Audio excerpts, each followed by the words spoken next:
from your Muslim brothers and sisters. They say you are incompetent. Not you, Alhaji A.B. Fusini.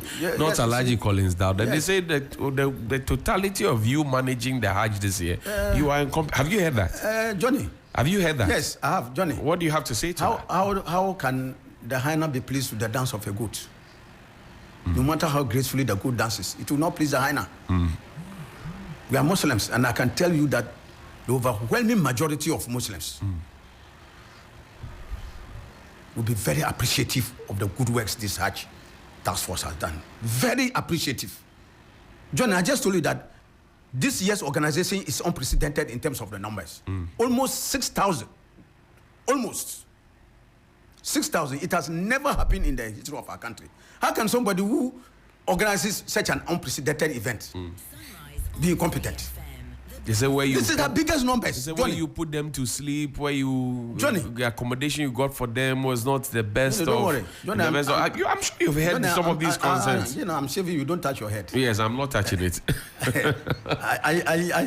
I can tell you that any out of that, and I am the first to tell you that no human institution or process is perfect. Right, I agree. So with you I will not sit here and claim total perfection, but anybody who wants to be fair, objective, and truthful will tell you that this is a very good organization of the Hajj. Is that when Hajj is done, we should be disbanded? You should be disbanded. Have you heard that? Teams. Have you heard that?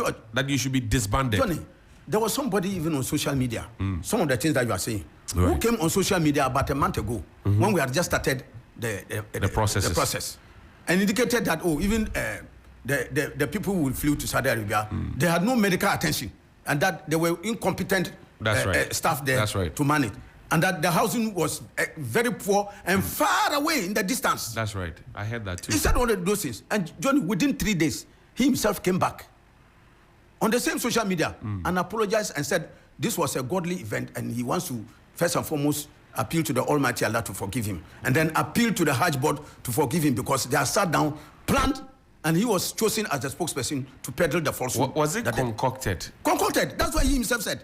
He himself came and said they concocted and peddled those falsehoods, and he was used as a conduit for the ferreting of those lies. Himself. So these are the people who said this. I will tell you, Johnny, there were times when people came, in one or two instances, where they came, the accommodation was being prepared for them, and they had some few hours delay. So fine, maybe while they were still waiting, one or two complaints will come. But to a very large extent, the task force that had been dispatched before to go and prepare the grounds to receive the pilgrims did a fantastic job.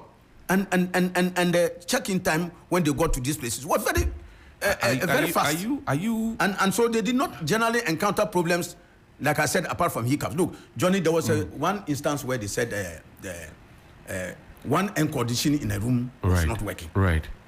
Johnny, out of over 200 air conditions in a place, if one doesn't work, Johnny, even we are in this room, this air condition can cease anytime. Right, it's a machine. So would that play to the incompetence of those who are organizing it? That, and we are not talking about less than even 1%. So yes, it has never been perfect and never will be perfect. But on the whole, those who want to speak the truth will salute the great work that this had this in terms of the medical medicine. And I heard them, one of them even questioning the competence of the medical team doctor who led the whole. This is Dr. Tanku, who is now the director of the University of Ghana's Medical School of Excellence. This is